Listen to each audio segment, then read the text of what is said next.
Hello बच्चों, नमस्कार। कैसे हैं आप सभी लोग। उम्मीद है कि सभी लोग अच्छे होंगे। सारे बच्चों के एग्ज़ाम ख़त्म हो गए हैं और नया सेशन भी शुरू हो गया है। तो आज बात करते हैं इस वीडियो में 9th क्लास के मैथमेटिक्स के सिलेबस के बारे में। और यह सिलेबस एनसीईआरटी के अकॉर्डिंग होगा, एनसीईआरटी बुक के अकॉर्डिंग होगा। तो चलिए देखते हैं कि कौन कौन से चैप्टर्स हैं मैथ में एनसीईआरटी में 9th क्लास में। तो पहला चैप्टर इसमें नंबर सिस्टम होगा। नंबर सिस्टम में क्या क्या पढ़ना है, इसमें इंट्रोडक्शन पढ़ना है, रैशनल इरैशनल नंबर पढ़ना है, real numbers and their decimal expansions पढ़ना है। उसके बाद ऑपरेशन ऑन रियल नंबर पढ़ना है, फिर law of exponent for real numbers. उसके बाद फिर दूसरा चैप्टर यानी कि दूसरी इसमें यूनिट आ जाएगी।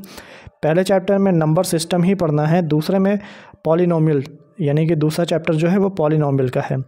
अब इसमें क्या क्या पढ़ना होगा, इसमें इंट्रोडक्शन होगा, फिर पॉलिनोमियल्स इन वन वेरिएबल। अच्छा, जो पॉलिनोमियल पढ़ना है इसमें और वो वन वेरिएबल पे होगा। उसके बाद जीरोस ऑफ अ पॉलिनोमियल्स यानी कि एक पॉलिनोमियल दिया गया होगा, उसके जीरोस निकालने होंगे इसमें।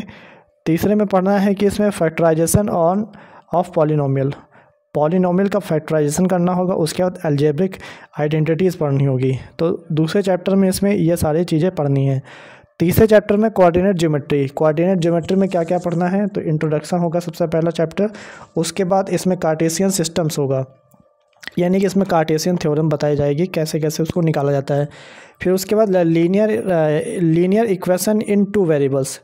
चैप्टर नंबर 4 में क्या पढ़ना है, linear equation in two variables. Two variables मतलब जो लीनियर इक्वेशन दी गई होगी उसमें दो वेरिएबल दिए गए होंगे, इसमें भी इंट्रोडक्शन पढ़ना होगा। फिर लीनियर इक्वेशन पढ़नी होगी, solution of a linear equation.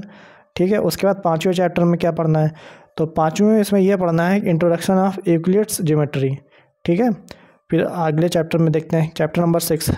इसमें लाइन्स एंड एंगल यानी कि ज्योमेट्री का चैप्टर है, लाइन्स एंड एंगल इसमें ये पढ़ना है। उसके बाद 7वें चैप्टर में ट्राइंगल्स पढ़ने हैं। ट्राइंगल्स में क्या क्या पढ़ना है, तो कॉन्ग्रुएंस ऑफ अ ट्राइंगल्स यानी कि ट्राइंगल्स की कॉन्ग्रुएंसी कैसे निकाली जाती है, उसकी क्या क्या प्रॉपर्टीज़ होती हैं, क्या रूल होता है, ये सब पढ़ना है।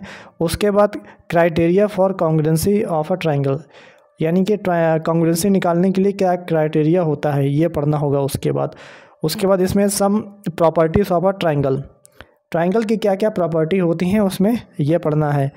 फिर चैप्टर नंबर 8 में क्या पढ़ना है, क्वाड्रिलेटरल्स। ये भी ज्योमेट्री का चैप्टर है, इसमें क्वाड्रिलेटरल्स प्रॉपर्टीज़ क्या क्या होती हैं ये पढ़ना है। मिड पॉइंट थ्योरम ये पढ़ना है इसमें। उसके बाद चैप्टर नंबर 9 में सर्कल्स पढ़ने हैं। चैप्टर नंबर 10 में हीरोन्स फार्मूला पढ़ना है। और चैप्टर नंबर 11 इसमें सरफेस एरिया एंड वॉल्यूम पढ़ना है। ये है मेंसुरेशन का chapter, surface area and volume में इसमें surface area of a right circular cone के बारे में पढ़ना होगा।